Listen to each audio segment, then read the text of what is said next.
তাহলে হাবড়া স্টেশনে মোয়ের কচুরির নতুন আউটলেট এখানে খুলে গেছে। তো এই জায়গাটার অ্যাড্রেসটা কী আছে যদি পুরোপুরিভাবে দেখাতে চাই, তাহলে এই দিকে পড়ছে হচ্ছে 2 নম্বর গেট। এই রাস্তা থেকে সোজা এই কিছুটা গেলে পড়বে হচ্ছে 2 নম্বর গেট, আর ঠিক এই জায়গাটার থেকে পড়বে হচ্ছে 1 নম্বর গেট। তো 1 নম্বর গেট থেকে আসতে হলে আপনাদের ঠিক হাবড়ায় নেমে আসতে হবে, আর 2 নম্বর গেট থেকে আসতে হলে 2 নম্বর আশেপাশে গেট সংলগ্ন যে টোটো বা অটো থাকে সেটা করে আপনাদের আসতে হবে।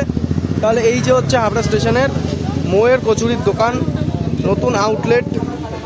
অনেক ইউটিউবাররা অলরেডি এখানে চলে এসেছে, অনেক কন্টেন্ট ক্রিয়েটার এখানে অলরেডি আছে।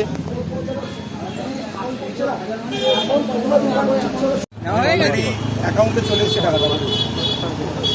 কি বলছো গো? এখন অ্যাডভান্স পেমেন্ট ছাড়া আসছে।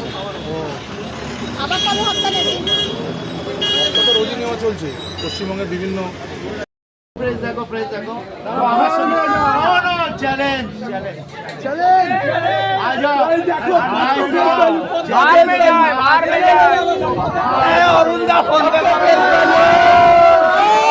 বুঝতেই পারিনি যে এরকম হয়ে যাবে, হঠাৎ করে বাবা চলে যাবে, পুরো দায়িত্ব এসে পড়বে, মানে আমি তো কোনো কিছুর জন্য প্রস্তুত ছিলাম না।